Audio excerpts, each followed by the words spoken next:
முத்துராமன் மற்றும் நாகராஜன் இருவரும் சிறு வயதிலிருந்தே நெருங்கிய நண்பர்களாக இருந்தனர். திருமணத்திற்கு பிறகு முத்துராமனுக்கு தொழிலில் சில இடையூறுகள் வரவே முத்துராமன் நாகராஜனின் உதவியை நாடி சென்றபோது முத்துராமனுக்கு பக்க பலமாக இருந்தவர் நாகராஜன் மட்டும்தான். இதனால் முத்துராமனுக்கு நாகராஜன் மற்றும் அவரது குடும்பத்தின் மீது தனி பிரியம்தான். அதனால் முத்துராமன் நாகராஜனிடம், என் மகன் சேகரனுக்கு தான் உன் மகள் ஜானகியை திருமணம் செய்து வைக்க வேண்டும் என்று அடிக்கடி கூறுவது வழக்கம். இவ்வாறு சொல்லிக் கொண்டிருக்க அன்று ஒரு நாள் முத்துராமனுக்கு திடீரென்று கேன்சர் என்று மருத்துவர்கள் பரிசோதனை செய்து கண்டறிந்த பின்பு உயிருக்கு போராடி கொண்டிருந்த நண்பன் முத்துராமனை பார்க்க நாகராஜன் மருத்துவமனைக்கு வந்திருந்த போது அங்கே முத்துராமன் தனது மகன் சேகரனின் கையை நாகராஜனின் மகள் ஜானகியின் கையுடன் சேர்த்து வைத்து, இவர்கள் இருவரும் தான் திருமண பந்தத்தில் சேர்ந்து வாழ வேண்டும் என்று சத்தியம் வாங்கிவிட்டு இறந்து விட்டார். சேகரனுக்கு அப்போது வயது 22. பிஇ படித்து கொண்டிருந்தார். தனது தந்தையின் இறப்பிற்கு பிறகு தனது தந்தையின் தொழிலை ஏற்று நடத்திய சேகரனுக்கு திருமண வயது வந்ததும் சேகரனின் தாய் மரகதம், இங்கு பாருடா சேகர், நீ அந்த நாகராஜன் மகள் ஜானகியை திருமணம் செய்து கொள்ளக்கூடாது. அவள் ஒரு ஏழை பெண், ஏழை வீட்டு பெண். அவங்க ஸ்டேட்டஸ் என்ன, நம்ம ஸ்டேட்டஸ் என்ன என்று கூறியதும் சேகரன், அம்மா நீ பழசை எல்லாம் மறந்துட்டு பேசுற. நம் அப்பாவிற்கு தொழிலில் நஷ்டம் என்று வரும்போது நாகராஜன் மாமாதான் அவரது மனைவியின் நகை மற்றும் அவர் சொந்த நிலத்தை விற்று நம் அப்பாவிற்கு உதவினார். அவர் மட்டும் அன்றைக்கு அந்த உதவியை செய்ய மறுத்திருந்தால் நாம் இப்போது இந்த நிலைமையில் இருந்திருக்க முடியுமா சொல்லு? அது மட்டுமல்ல, நான் ஜானகியை திருமணம் செய்து கொள்வதாக நம் தந்தைக்கு வாக்கு கொடுத்திருக்கிறேன். என்னால் தந்தைக்கு கொடுத்த சத்தியத்தை மீற முடியாது. எனக்கு மனைவி என்று ஒருத்தி வந்தால் அது ஜானகி மட்டும்தான் என்று கூற மரகதத்தால் எதுவும் செய்ய முடியாமல் ஜானகி மற்றும் சேகரன் இருவருக்கும் திருமணம் செய்து வைத்தாள். ஜானகி வயது 23. டிகிரி படித்திருக்கிறாள். அரசாங்க பரீட்சைகள் எழுதி அரசாங்க உத்தியோகத்தில் சேர வேண்டும் என்பதே ஜானகியின் கனவு. திருமணம் முடிந்து ஒரு சில மாதங்கள் ஆன பிறகு சேகரன் தனது உறவினர் வீட்டு திருமணத்திற்கு செல்வதற்காக ஜானகி தனது சேலையை அனார்கலி குர்த்தியாக மாற்றி வடிவமைத்து அதில் தனக்கு தெரிந்த ஆரி ஒர்க் வேலைகளை செய்து பார்ப்பதற்கு மிகவும் விலை உயர்ந்த ஆடையாக அதனை மாற்றி வடிவமைத்து இருந்தாள். திருமணத்திற்கு சென்றபோது அங்கே வந்திருந்த அனைவரும் ஜானகி தைத்த உடையினை பார்த்துவிட்டு அவளுக்கு பாராட்டு மழை பொழிந்தனர். அதனை பார்த்த நாத்தனார் ஜீவாவிற்கு வயிறு எரிந்தது. ஜீவா தன் தாய் மரகதத்தை பார்த்து, அம்மா, நான் இந்த திருமணத்திற்காக 4000 ரூபாய் செலவு செய்து இந்த புதிய ஆடையை போட்டு வந்திருக்கிறேன். ஆனால் ஒருவர் கூட என் ஆடையை பற்றி ஒரு வார்த்தை சொல்லவில்லையே. வருகின்ற அனைவரும் உன் மருமகள் ஜானகியின் ஆடையை பற்றி பேசுவது எனக்கு கொஞ்சம் கூட பிடிக்கவில்லை என்று கூறினாள். அதற்கு தாய் மரகதம், சரி விடுடி, நமக்கென்று ஒரு நேரம் வராமலா போகப் போகுது, அப்பொழுது பார்த்து கொள்ளலாம் என்று கூறினாள். 2 நாட்களுக்கு பிறகு ஜானகி தன் துணிகளை துவைப்பதற்காக மொட்டை மாடிக்கு சென்று தன் துணிகளை ஒரு வாளி தண்ணீரில் ஊற வைத்திருந்தாள். அதனை பார்த்த நாத்தனார் ஜீவா தனது சாயம் போகின்ற ஆடையையும் சேர்த்து அதில் ஊற வைத்து சென்றாள். பின்பு அங்கே வந்த ஜானகி துணிகளை துவைப்பதற்காக ஒன்றன் பின் ஒன்றாக துணிகளை எடுத்து துவைத்து கொண்டிருக்க தன் புதிய ஆடையில் சாயம் இறங்கியதை பார்த்துவிட்டு மாடியிலிருந்து கீழே இறங்கி வந்த ஜானகி அங்கே தனது கைபேசியை வைத்து சிரித்து கொண்டிருந்த மரகதம் மற்றும் நாத்தனார் ஜீவாவை பார்த்து, ஜீவா, நீ எதற்காக உன்னுடைய ட்ரெஸ்ஸை என்னுடைய ட்ரெஸ்ஸோடு சேர்த்து ஊற வைத்தாய் என்று கேட்டாள். அதற்கு ஜீவா, என்ன ஆச்சு என்று கேட்டவுடன் ஜானகி, இங்க பாரு, இந்த துணியெல்லாம் சாயம் இறங்கி இருக்கு. இனிமே என்னால இந்த துணியை எப்படி போட முடியும்? இந்த துணியை நான் ரெடி பண்ண எவ்வளவு நாள் ஆனது தெரியுமா? ஊற வைப்பதாக இருந்தால் என்னிடம் ஒரு வார்த்தை கேட்கக்கூடாதா என்று கூறியதும் மாமியார் மரகதம், ஐயையோ, இந்த துணியா? பார்ப்பதற்கு இது ரொம்ப விலை உயர்ந்த துணி போல இருந்தது. பாவம், அவள் இந்த துணியை ரெடி பண்ண எவ்வளவு கஷ்டப்பட்டு இருப்பா. அந்த திருமணத்திற்கு வந்தவர்கள் எல்லாரும் இந்த ட்ரெஸ்ஸை பத்தி தான் பேசினாங்க. இனிமே அவளால இந்த ட்ரெஸ்ஸை எப்படி வெளியில போட்டுட்டு போக முடியும்? ஏண்டி, ஏன் இப்படி பண்ணுன? சாயம் போற துணிய எதற்காக அதோடு சேர்த்து ஊற வைத்த? பாரு, இப்ப என்ன ஆச்சுன்னு என்று கேட்க, அதற்கு நாத்தனார் ஜீவா, ஐயோ அம்மா, நான் எதுவும் தெரிஞ்சு செய்யல. எனக்கு அந்த துணியிலிருந்து சாயம் இறங்கும் என்று தெரியாது என்று கூறியதோடு மட்டுமல்லாமல் ஜானகியை பார்த்து, ஜானகி, நான் வேண்டுமென்றால் என்னுடைய புது துணியை உன்னிடம் தருகிறேன், நீ அதை போட்டுக்கொள் என்று கூறினாள். அதற்கு ஜானகி, பரவாயில்ல, இனிமேல் நீ எது செய்வதாக இருந்தாலும் என்னிடம் சொல்லிவிட்டு செய் என்று கூறிவிட்டு அங்கிருந்து சென்று விட்டாள். அவள் அங்கிருந்து சென்ற பின்பு மாமியார் மற்றும் மகள் இருவரும் ஒருவரை ஒருவர் பார்த்து சிரித்தபடி இருந்தனர். பின்பு மரகதம் தன் மகளை பார்த்து, ஏண்டி, நீ தெரியாமையா அந்த ட்ரெஸ்ஸை அவள் துணியோடு ஊற வச்ச என்று கேட்டவுடன் ஜீவா, இல்லம்மா, தெரிஞ்சுதான் செய்தேன். ஒன்றும் இல்லாத வீட்டில் இருந்து வந்தவ இவளுக்கு போற இடத்துல பாராட்டு மழையா? என்னால அதை தாங்கிக்க முடியல. அதனால தான் இப்படி ஒரு காரியத்தை செய்தேன். இனிமேல் அவளால அந்த ட்ரெஸ்ஸை போட்டுட்டு வெளியே போக முடியாது பாரு என்று கூறியவுடன் மரகதம், எனக்கு அப்பவே தெரியும் நீ இப்படிப்பட்ட ஒரு காரியத்தை என்றைக்காவது ஒரு நாள் செய்வாய் என்று. நீ செய்ததும் ஒரு வகையில் நல்லதுதான் என்று இருவரும் ஒருவருக்கொருவர் பேசி சிரித்தனர். ஒரு வாரத்திற்கு பின்பு ஜானகி கண்ணாடியின் முன்பு நின்று தலைவாரி கொண்டிருந்தாள். அப்போது அவளது அறைக்குள் நுழைந்த மாமியார் மரகதம் மகன் சேகரனை பார்த்து, என்ன, 2 பேரையும் பார்த்தா எங்கேயோ வெளியே கிளம்புவது போல தெரியுது என்று கேட்டவுடன் சேகர், ஆமாம்மா, நானும் ஜானகியும் சேர்ந்து பக்கத்தில் இருக்கிற மாலுக்கு போறோம் என்று கூறியவுடன் மாமியார் மரகதம், சரிடா, அப்படியென்றால் நானும் உன் தங்கையும் உன்னோடு வருகிறோம் என்று கூற, உடனே சேகர், அம்மா, நான் ஜானகியை அழைத்து கொண்டு வெளியே செல்வதாக உன்னிடம் சொன்னேன் என்று கூறியதும் மரகதம் அழுது கொண்டே, இதுவே உங்க அப்பா உயிரோடு இருந்திருந்தால் நீ என்னிடம் பேசியது மாதிரி நீ இப்படி அவரிடம் பேசி இருப்பாயா?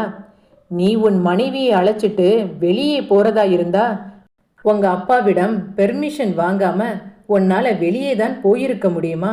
கல்யாணம் பண்ணி 2 மாதம்தான் ஆகுது, அதுக்குள்ள பொண்டாட்டி முந்தானையை பிடிச்சு நடக்க ஆரம்பிச்சிட்ட என்று கூறியவுடன் சேகர், அம்மா, எதற்காக இப்போ தேவையில்லாம வார்த்தையை விடுற?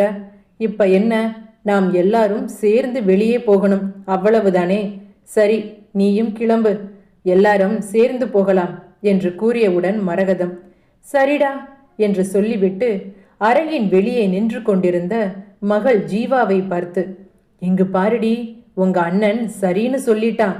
நீ முதல்ல சீக்கிரமா போய் ரெடியாகு, நானும் போயே தயாராகிறேன் என்று கூறிவிட்டு அங்கிருந்து சென்று விட்டாள்.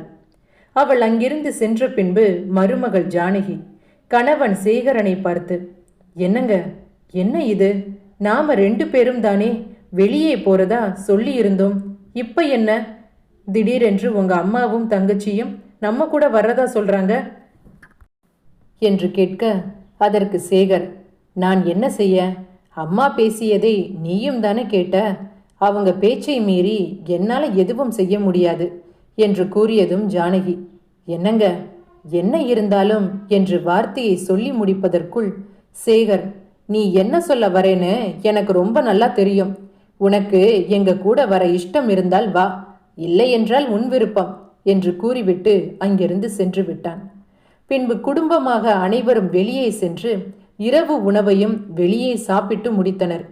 மறுநாள் காலை ஜானகி தனது அரசாங்க பரீட்சையை எழுதி முடித்துவிட்டு வீட்டிற்கு வந்தபோது தனது மருமகளை பார்த்து, மரகதம், என்னம்மா, பரீட்சை எப்படி இருந்தது? இந்த முறையாவது நீ பாஸ் ஆயிடுவியா என்று கேட்க, அதற்கு ஜானகி, நான் நல்லா தான் படிச்சுட்டு போயிருந்தேன். ஆனா என்ன பண்ண, நான் படித்தது எதுவும் பரீட்சையில் வரவே இல்லை என்று கூறியவுடன் நாத்தனார் ஜீவா, பாரு ஜானகி, நீ இன்னும் எத்தனை காலம்தான் அரசாங்க உத்தியோகத்தை நம்பி உன் காலத்தை கழிக்க போற? நீ டிகிரி தானே படிச்சிருக்க, நீ படிச்ச படிப்புக்கு ஏற்றாற் போல என்ன வேலை கிடைக்குதோ அதை செய்ய வேண்டியது தானே. இதுக்கு இந்த தேவையில்லாத அரசாங்க பரீட்சை எல்லாம் போதாததற்கு உனக்கு நல்லாவே தையல் தெரியும். அக்கம் பக்கத்தில் உள்ளவர்களுக்கு தைத்து கொடுத்தாலே போதும். வருகின்ற வருமானமும் என் அண்ணன் சேகரனுக்கு ஏதோ ஒரு விதத்தில் உதவியாக இருக்கும் அல்லவா? அது மட்டுமா? நான் இதை சொல்லக்கூடாதுதான்.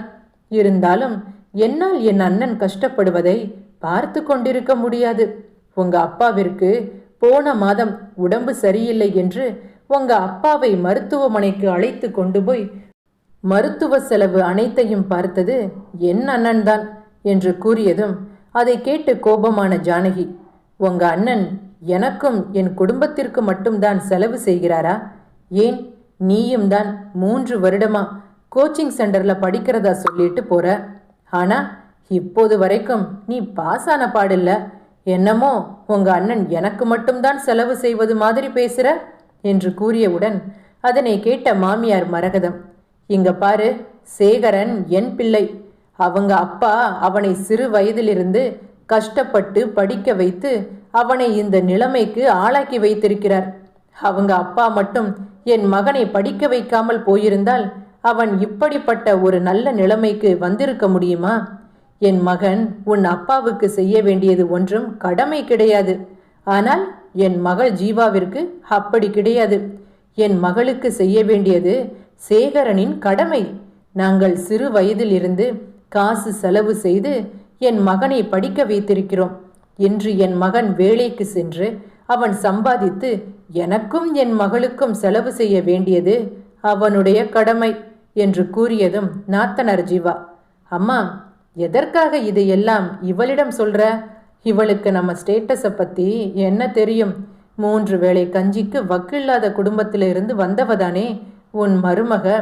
எனக்கு ரொம்ப தலை வலிக்குதுமா என்று கூறியவுடன் மாமியார் மரகதம் மருமகள் ஜானகியை பார்த்து, அதான் என் மகள் தலை வலிக்குதுன்னு சொல்றாளே, போ முதல்ல 2 பேருக்கும் ஸ்ட்ராங்கா ஒரு டீ போட்டு கொண்டு வா என்று கூற ஜானகியும் என்ன பேசுவது என்று தெரியாமல் அங்கிருந்து சென்றுவிட பின்பு ஜீவா மரகதத்தை பார்த்து, அம்மா, இவளை அப்பப்போ தட்டி வைக்கணும். இல்லை என்றால் இப்படித்தான் நம்ம தலைக்கு மேலே ஏறி உட்கார்ந்துப்பா என்று கூறினார். தனது அறைக்கு சென்ற ஜானகி தனது தோற்பையை மெத்தையின் மீது வீசி எறிந்துவிட்டு தன் இயலாமையை நினைத்து கதறி அழுதாள். மறுநாள் எப்போதும் போல சூரிய உதயத்திற்கு முன்பு எழுந்து சமையலறைக்கு சென்றவள் அங்கிருந்த அனைவருக்கும் காலை உணவு தயார் செய்வதற்காக அடுப்பின் ஒரு பக்கம் தண்ணீரை கொதிக்க வைத்தாள்.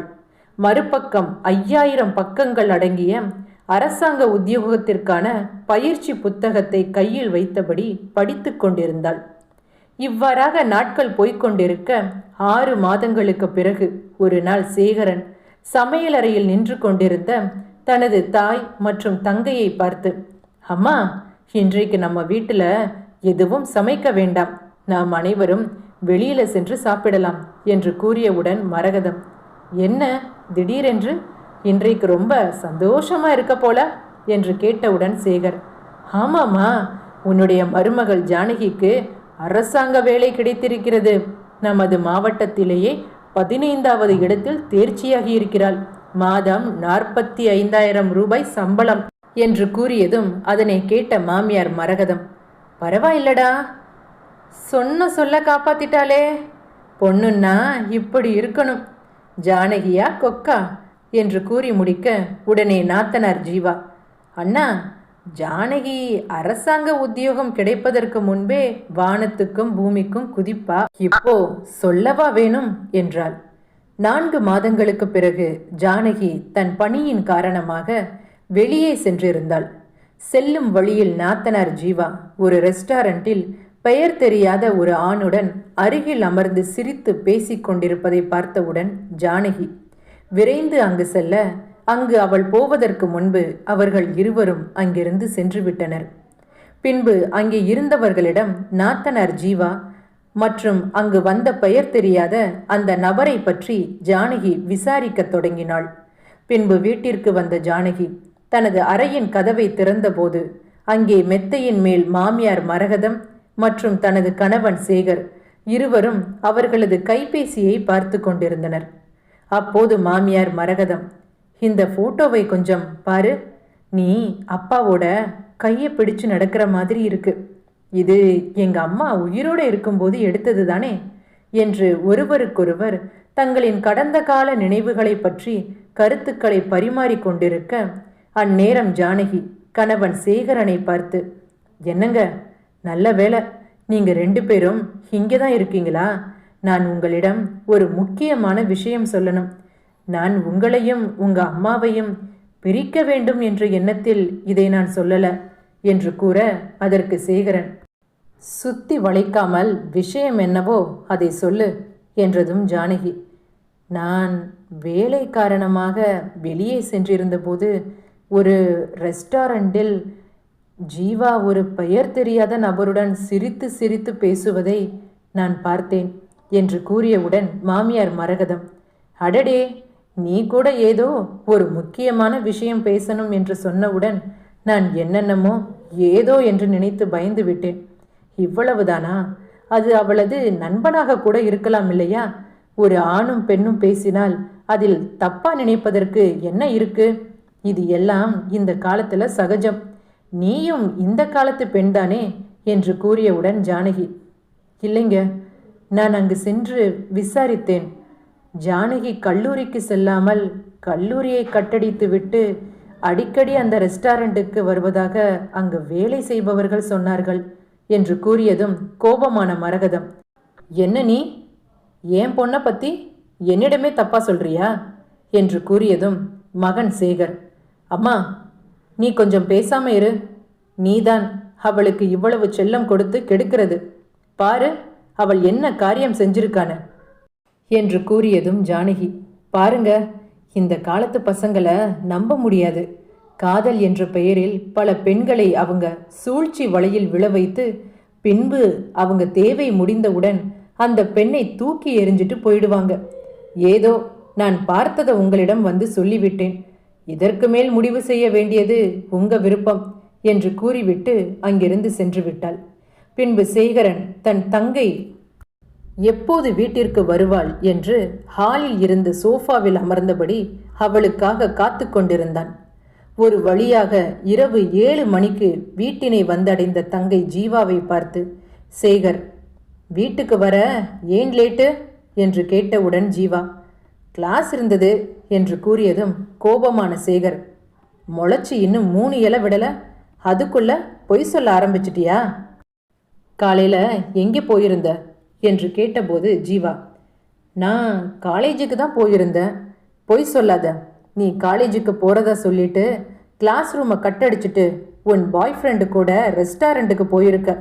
உங்கள் அண்ணி பார்த்து விட்டு அங்கு நடந்தது என்னவோ எல்லாத்தையும் வந்து சொல்லிட்டா என்று கூறியதும் ஜீவா ஜானகியை முறைத்து பார்த்தாள். பின்பு சேகர், 3 வருடமா கல்லூரிக்கு போவதா சொல்லி ஒவ்வொரு மாதமும் 4000 கொடு, 5000 கொடு என்று அடிக்கடி பணத்தை கேட்கும் போதே எனக்கு ஏதோ சந்தேகம் வந்தது. என்னடா அடிக்கடி இப்படி பணம் கேட்கிறாளே என்று. அப்படி என்ன இவளுக்கு செலவு இருக்குன்னு நினைச்சேன். ஆனா இப்பதான புரியுது, என்னிடம் பணம் வாங்கி அதை உன் பாய் ஃப்ரெண்டுக்கு செலவு செஞ்சிருக்கேன்னு. இங்க பாரு, இனிமே என்னால ஒரு பைசா கூட உனக்கு செலவு செய்ய முடியாது. 4 காசு சம்பாதிக்க ஆம்பளைங்க நாங்க படுற கஷ்டம் வீட்டில் இருக்கிற பொம்பளைங்க உங்களுக்கு எங்க தெரிய போகுது? இனிமேல் நீ வேலைக்கு சென்று சம்பாதித்தால் மட்டும்தான் பணத்தின் அருமை உனக்கு புரியும் என்று கோபமாக கூறிவிட்டு அங்கிருந்து சென்று விட்டான். பின்பு மரகதம் தன் மகள் ஜீவாவை பார்த்து, அந்த ஜானகி தாண்டி உன்னை ஒரு பையன் கூட வச்சு பார்த்ததா உங்க அண்ணனிடம் ஏதேதோ சொல்லி அவனை இப்படி மாத்தி வச்சிருக்கா. இவளை நாம சும்மா விடக்கூடாது என்று கூறினாள். அன்று இரவு 12 மணி அளவில் மரகதம் மற்றும் மகள் ஜீவா இருவரும் ஜானகியின் அறையை வேகமாக தட்ட சத்தம் கேட்டு விழித்தெழுந்த சேகரன் மற்றும் ஜானகி இருவரும் கதவை திறந்து பார்த்தபோது அங்கே மரகதம், என்னோட 12 பவுன் தங்க சங்கிலிய காணாம்டா என்று கூறியதும் சேகர், எங்கம்மா, எங்கே போயிருக்க போகுது? பீரோல தான் எங்கேயாவது இருக்கும், போய் எதற்கும் அங்கே நல்லா தேடிப்பாரு என்று கூறியதும் நாத்தனார் ஜீவா, இல்லை, நாங்கள் வீடு முழுக்க ஒரு இடம் விடாம சல்லடை போட்டு தேடி பார்த்து விட்டோம். ஆனால் எங்கு தேடியும் கிடைக்கவில்லை. நாங்கள் தேடாதது உன்னுடைய அறையில் மட்டும்தான் என்று கூறியவுடன் சேகரன், சரி உள்ள வந்து தேடு, தேடி பாரு என்று கூறியதும் உள்ளே சென்ற மரகதம் மற்றும் ஜீவா இருவரும் அந்த அறை முழுக்க தேடிக்கொண்டிருந்தனர். அப்போது மருமகள் ஜானகி, நாத்தனார் ஜீவா தனது கபோர்டை திறக்க சென்றபோது, அது என்னுடைய கபோர்டு, அதில் என்னுடைய பொருட்கள் தவிர வேற எதுவும் இருக்க வாய்ப்பில்லை.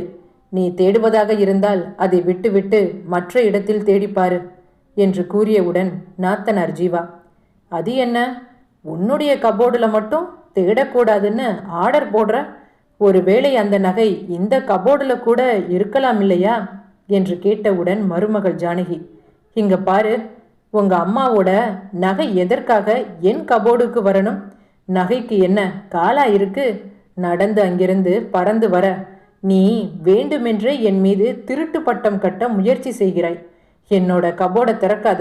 நீ தேடுவதாக இருந்தால் இந்த அறையின் மற்ற பகுதியில் தேடு என்று கூறியதும் கணவன் சேகரன், பரவாயில்ல ஜீவா, அவளுடைய கபோர்டையும் திறந்து பாரு என்று கூறியவுடன் ஜானகி, என்னங்க, என்ன நீங்க என்று கூற அதற்கு சேகரன், விடு விடு, அவள் சொல்வது போல ஒருவேளை அந்த நகை உன் கபோர்டில் இருந்தாலும் இருக்கலாம் இல்லையா, தேடட்டும் விடு என்று கூற சிறிது நேரத்தில் நாத்தனார் ஜீவா ஜானகியின் கபோர்டில் இருந்து ஒரு தங்க சங்கிலியை கண்டெடுத்தாள். அம்மா, உன்னோட சங்கிலி இதுதானா பாரு என்று கேட்டதும் மரகதம், ஆமாடி, இது என்னுடைய சங்கிலியே தான். இது எப்படி இங்க என்று கேட்டதும் நாத்தனார் ஜீவா, அம்மா உனக்கு இன்னுமா புரியவில்லை? உன் மருமகள் ஜானகி இருக்காளே, அவள்தான் சங்கிலியை திருடி அவளுடைய கபோர்டில் மறைச்சு வச்சிருக்கா. இப்பதானே புரியுது எதற்காக திறக்கக்கூடாதுன்னு ஆர்டர் போட்டான்னு. திருடி, சொந்த வீட்டிலேயே திருடுறியே, உனக்கு வெட்கமா இல்லை என்று கேட்டவுடன் மரகதம், ஜானகி, உனக்கு ஏதாவது காசு வேண்டுமென்றால் நீ என்னிடம் தாராளமாக கேட்டிருக்கலாமே. எதற்காக எனக்கு தெரியாமல் என் நகையை திருடி இப்படி ஒரு கீழ்த்தரமான வேலையை செய்தாய் என்று கூற உடனே நாத்தனார் ஜீவா, இவளை இப்படியே சும்மா விடக்கூடாது. காவல்துறையில் இவள் பெயரில் புகார் கொடுக்கணும். இல்ல வீட்டில் ஏதாவது திருடி இருக்காளா என்று நமக்கு எப்படி தெரியும்? புகார் கொடுத்தா போலீஸ்காரங்க வந்து விசாரிக்கிற விதத்தில் விசாரிச்சா உண்மை தன்னால வெளியே வரும் என்று கூற சேகரன், சரி ஜீவா, நீ சொல்வதும் சரிதான். நாம இப்போதே காவல்துறையில் ஜானகி மேல புகார் கொடுக்கலாம் என்று கூறியவுடன் மரகதம் பயத்தில், ஒருவேளை நாம புகார் கொடுக்க போய் இந்த நகையை மறைத்து வைத்தது நாம் தான் என்ற உண்மை காவல்துறைக்கு தெரிஞ்சா? ஐயோ, எதற்கு இந்த வீண் வம்பு? சேகரா, அதெல்லாம் ஒன்றும் வேண்டாம். சரி சரி விடு. என்ன இருந்தாலும் அவள் நம்ம வீட்டு மருமகளா வேற போயிட்டா. உன் பொண்டாட்டியோட குணம் உனக்கு இப்போ புரிஞ்சிருச்சுல்ல, அது போதும்பா என்று கூற உடனே சேகர், என்னம்மா பயம் வருதா என்று கேட்க உடனே மரகதம் மற்றும் ஜீவா இருவரும் ஒருவரின் முகத்தை ஒருவர் பார்க்க பின்பு சேகர், இந்த நகையை ஜானகியோட கபோர்டில் மறைச்சு வச்சது நீங்க 2 பேரு தானே? எனக்கு ரொம்ப நல்லாவே தெரியும் என்றதும் உடனே நாத்தனார் ஜீவா, என்ன நீ எங்க மேல திருட்டு பட்டம் போடுறியா? நாங்களே நகையை வேண்டுமென்றே ஜானகியோட கபோர்டில் வச்சதா சொல்ல வரியா என்று கூற அதற்கு சேகர், ஒரு நிமிடம் இரு என்று தனது கைபேசியில் இருந்த ஒரு வீடியோவை அவர்களுக்கு போட்டு காண்பித்தான். அதில், பாரு, நீங்க 2 பேரும் இந்த அறைக்கு வந்தது எல்லாம் இதில் பதிவாகி இருக்கு. இப்ப சொல்லுமா, போலீஸுக்கு நாம போகலாமா என்று கேட்ட உடனே மருமகள் ஜானகி, நீங்க 2 பேரும் சமையலறையில் பேசிக் கொண்டிருந்ததை நான் கேட்டேன். சமையலறையில் நடந்தவை. நாத்தனார் ஜீவா, அம்மா, உன்னுடைய நகையை நாம ஜானகியோட கபோர்டில் அவளுக்கே தெரியாமல் மறைத்து வைத்து விடுவோம். பின்பு நகையை காணவில்லை என்று வீடு முழுக்க தேடுவது போல ஒரு நாடகமாட வேண்டியதுதான். அண்ணன் சேகரனின் முன்பு அவளது கபோர்டில் இருந்து உன்னுடைய நகையை கண்டெடுத்தால் அதன் பிறகு சேகரன் ஜானகியை நம்புவான் என்று நினைக்கிறாயா என்று கூற உடனே மரகதம், நீ சொல்வதும் சரிதாண்டி. அவளை இப்படியே விட்டா நாளைக்கு நம்ம தலையில ஏறி உட்கார்ந்துப்பா. ஆமா, நம்மளுடைய திட்டத்தை மட்டும் நாம சரியா செய்து முடித்து விட்டால் உன் மருமகள் ஜானகியின் பெயரை காவல்துறையில் உடனே புகார் கொடுக்க வேண்டியதுதான். அரசாங்க உத்தியோகத்துல பணிபுரிகிறாள் என்ற திமிரு. மாதம் 45,000 ரூபாய் சம்பளம் வேற. அவ மேல போலீஸ்ல ஒரு புகார் மட்டும் கொடுத்தா போதும், அரசாங்க வேலை உடனே பறிப்போய் விடும் அல்லவா? வேலையும் போச்சு, அண்ணன் ஜானகியின் மேல் வைத்திருந்த நம்பிக்கையும் போச்சு. அதன் பின் என்ன என்று கூற அதற்கு மரகதம், நமக்கு ஒரு அடிமை சிக்கிட்டா என்று இருவரும் ஒருவருக்கொருவர் பேசிக் கொண்டிருப்பதை கேட்ட ஜானகி உடனே வந்து தன் கணவன் சேகரனிடம் அங்கு நடந்தவற்றை எடுத்து கூறினாள். பின்பு சேகர், எனக்கு அப்பவே புரிஞ்சிருச்சு, யாரு சொல்றது உண்மை பொய்ன்னு எனக்கு தெரியணும் இல்லையா?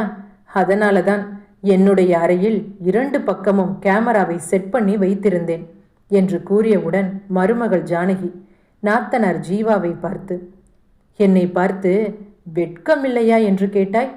இப்படி ஒரு கீழ்த்தரமான வேலையை செய்திருக்கிறாயே, உனக்கு வெட்கமா இல்லை? உன்னுடைய காதல் விவகாரம் உன் அண்ணனுக்கு என் மூலமா தெரிந்துவிட்டது. அதற்காக என்னை பழி வாங்குவதற்காக தானே இந்த திட்டமெல்லாம்.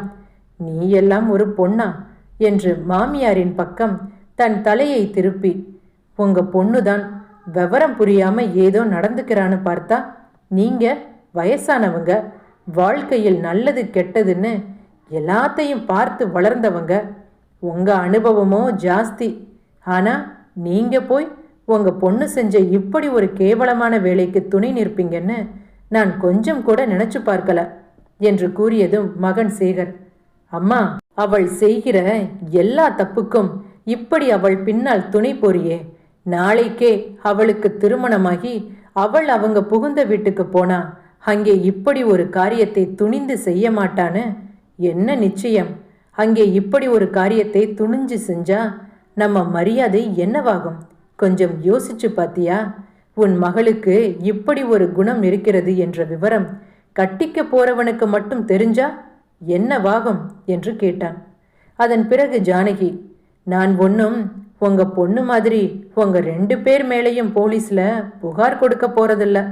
ஆனா இனிமே இப்படி ஒரு வேலையை நீங்க செஞ்சா அம்மா பொண்ணுன்னு 2 பேரையும் நான் சும்மா விடமாட்டேன், ஜாக்கிரதை என்று கூறிவிட்டு அங்கிருந்து சென்று விட்டாள்.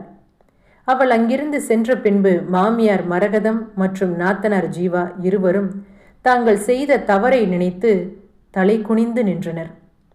நம் அம்மா மற்றும் தாத்தா பாட்டி காலங்களில் மரகதம் தன் மருமகள் ஜானகிக்கு செய்த கொடுமைகளைப் போன்று தனக்கும் நடந்திருக்கிறது என்று நம் குடும்ப உறுப்பினர்களில் ஒரு சிலர் சொல்லி நாம் கேட்டிருக்கக்கூடும். ஆனால் அவை அனைத்தும் 50 ஆண்டுகளுக்கு முன்பு. ஆனால் இப்போது அப்படி இருக்கிறதா என்று கேட்டால் அது மிகப்பெரிய ஒரு கேள்விக்குறிதான். சொல்லப்படாத உண்மைகள் போன்று இன்றைக்கும் சில பெண்கள் தங்களின் திருமண வாழ்க்கையில் தங்களின் புகுந்த வீட்டில் தனக்கு நடக்கின்ற கொடுமைகளை பற்றி தன் குடும்ப உறுப்பினர்களிடம் பகிர்ந்து கொள்வது கிடையாது. அதற்கான காரணம், தான் அனுபவிக்கின்ற துன்பத்தை தன் குடும்ப உறுப்பினர்களிடம் தெரியப்படுத்தும் போது அதை ஒரு தந்தையால் தாயால் ஏற்றுக்கொள்ள முடியாது. தான் அடைந்த துன்பம் தன் தாய் தந்தைக்கு வேண்டாம் என்ற எண்ணத்தில் பல பெண்கள் புகுந்த வீட்டில் தனக்கு நடக்கின்ற இது போன்ற கொடுமைகளை இன்றைக்கும் மறைத்து விடுகின்றனர். ஒரு சில இடங்களில் பெண்கள் ஏழை என்ற காரணத்தினால் புகுந்த வீட்டில் அந்த பெண்ணை மட்டம் தட்டுவது, அவளின் பெற்றோரிடம் அவமரியாதை செய்வது போன்ற செயல்களை ஒரு சிலர் செய்வது உண்டு. இதையெல்லாம் பார்த்து பார்த்து வளர்கின்ற ஒரு பெண்ணானவள் ஒரு காலகட்டத்திற்கு பிறகு குழந்தைகள் குடும்பம் என்று வருகின்ற பொழுது பெண்ணானவள் தனக்குத்தானே ஒரு வேலியை அமைத்து கொண்டு தனது குழந்தைகளுக்காக தனது குடும்பத்திற்காக தனக்குத்தானே தைரியத்தை வரவழைத்து கொண்டு புகுந்த வீட்டில் மற்றவர்களிடம் எப்படி பழக வேண்டும், எப்படி பேச வேண்டும் என்று அனைத்தையும் நாளடைவில் கற்றுக்கொள்கின்றனர்.